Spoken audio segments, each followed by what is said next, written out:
Hi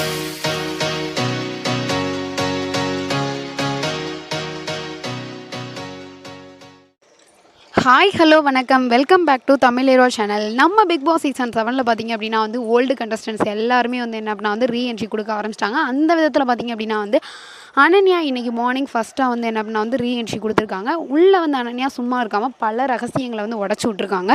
so அது என்ன அப்படின்றதான் இந்த வீடியோவில் நம்ம வந்து பார்க்க போகிறோம். ஃபஸ்ட்டு வந்து என்ன அப்படின்னா வந்து ஸ்டோர் ரூம்லேருந்து வெளில வந்து அனன்யா டேரெக்டாக எங்கே போனாங்க அப்படின்னா வந்து மாயா அண்ட் கோவுக்கு தான் வந்து போனாங்க. ஸோ மாயாவும் அர்ச்சனாவும் தூங்கிட்டு இருக்கும்போது வந்து சர்ப்ரைஸ் கொடுக்குற மாதிரி வந்து போனாங்க. ஸோ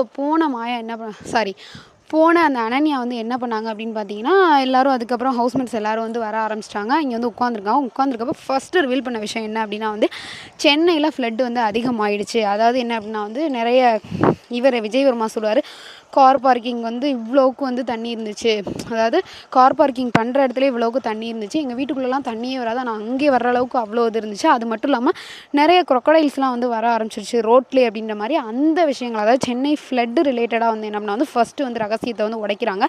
ரெண்டாவது விஷயம் என்ன அப்படின்னா வந்து நான் வெளில போனதுக்கப்புறம் மிஸ் பண்ண ஒரே ஆள் யார் அப்படின்னா வந்து விசித்ரா மேம் தான். அவங்கள நான் ரொம்ப மிஸ் பண்ணேன், வேறு யாரையுமே மிஸ் பண்ணல அப்படின்னு சொல்கிறாங்க. பட் உள்ளே வந்து அனன்யாட்ட நம்ம அர்ச்சனா அப்படின்னு பார்த்தீங்கன்னா, நான் வந்து அனன்யா போனதுக்கப்புறம் நான் ரொம்ப லோன்லியாக ஃபீல் பண்ணேன் அப்படின்ற மாதிரி சொல்கிறாங்க.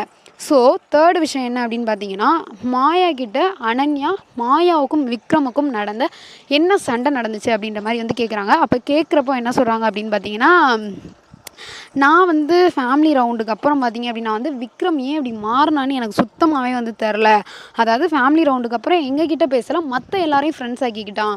பட் வந்து அவனுக்கு தெரியும் நான் யார் அப்படின்றது அவனுக்கு தெரியும். நான் சும்மா விளையாட்டுக்காக அவனை நிறையா வந்து கலாய்க்கிறதும் அவனுக்கு தெரியும். பட் ஏன் பேசலை அப்படின்றது வந்து தெரில. கண்டிப்பாக நான் வெளில போனால் கண்டிப்பாக அவனை உட்கார வச்சு பேசுவேன் அப்படின்னு சொல்லி சொன்னப்போ நம்ம அனன்யா ஒரு க்ளூவும் கொடுத்துட்டாங்க. எல்லாருமே உள்ளே வர்றாங்க, எல்லாருமே வருவாங்க, அப்போ வந்து விக்ரமும் வருவார், அப்போ நீங்கள் பேசி தீர்த்துக்கோங்க. ஆனால் பட் எனக்கு இதை பற்றின ஒரு ஐடியா எப்படி இருந்துச்சுன்னா, நீங்கள் சொல்கிற மாதிரி தான் இருந்துச்சு. ஒருவேளை மாயா வந்து அவங்க தங்கச்சி வந்து அவங்கள பற்றின உண்மையை உடச்சனால ஒருவேளை விக்ரம் வந்து பேச மாட்டாரோ, மாயா அதனால் கோவமாக இருக்காங்களோ. அதே மாதிரி மாயா என்ன சொல்லியிருந்தாங்க அப்படின்னா வந்து பயங்கர ஹெவி ஹார்ட் பிரேக்கிங்காக இருந்துச்சு, பயங்கர பெயினிங்காக இருந்துச்சு. ஏன்னா நான் அவனை அவ்வளோ ஃப்ரெண்டாக நினச்சேன். ஸோ வேறு ஒருத்தவங்க சம்திங் சொல்கிறத வச்சு அவன் இப்படி பண்ணிட்டானே, என்னை பற்றி அவனுக்கு தெரியும்ல அப்படின்ற மாதிரி ரொம்ப ஃபீல் பண்ணாங்க. ஸோ அடுத்து வந்து வேறு என்ன சொன்னாங்க அப்படின்னா வந்து டான்ஸ் மாரத்தான் டாஸ்க்கை பற்றின ஒரு விஷயத்தை வந்து ரிவீல் பண்ணியிருந்தாங்க. என்ன சொல்லியிருந்தாங்க அப்படின்னா வந்து விஜய் வர்மா, மணி, இவங்க அதாவது அனன்யா 3 பேரும் வந்து ஆன அந்த பாட்டு வந்து பயங்கர ஹிட்டாக வந்து வெளில போயிருந்துச்சு அப்படின்ற மாதிரி சொல்கிறாங்க. இன்னொரு விஷயம் என்ன அப்படின்னா வந்து நம்ம இவர் இருக்கார் இல்லையா, விஷ்ணு இருக்கார் இல்லையா, அவர் ஒரு பைத்தியம் இல்லை, வெளியில் வர எல்லாத்தையுமே நான் எப்படி ஆடுறேன் நேற்று வீடியோ காலில் கூட அப்படி தான் கேட்டார். நான் எப்படி பண்ணுறேன், நான் வந்து பணப்பட்டியை எடுத்திருக்க வேணாம்ல, அது கரெக்டு தானே, நான் எடுக்காதது கரெக்டு தானே, நல்லா தானே போயிட்டுருக்கு அப்படின்ற மாதிரி எப்போ பார்த்தாலும் கேமை நினச்சி புலம்புவார் இல்லையா, அதே மாதிரி நம்ம அனன்யாட்டையும் இது பண்ணுறாரு. ஸோ அவரே ஒரு கெஸ்ஸிங் பண்ணிக்கிறாரு. என்ன அப்படின்னா வந்து நம்மக்கிட்டலாம் பேசலப்பா, அவங்ககிட்ட தான் பேசுகிறாங்க, அப்போ நம்ம ரொம்ப ஒஸ்ட்டாக இருக்கும் போல் அப்படின்னு சொல்கிறாரு. ஸோ அதுக்கு மணி என்ன சொல்கிறாரு அப்படின்னா வந்து எங்கே போய் யார் சேரணுமோ அங்கே தான் போய் சேருவாங்க, நம்மக்கிட்டலாம் சேர மாட்டாங்க அப்படின்ற மாதிரி ஃபீல் பண்ணிட்டு இருக்காங்க.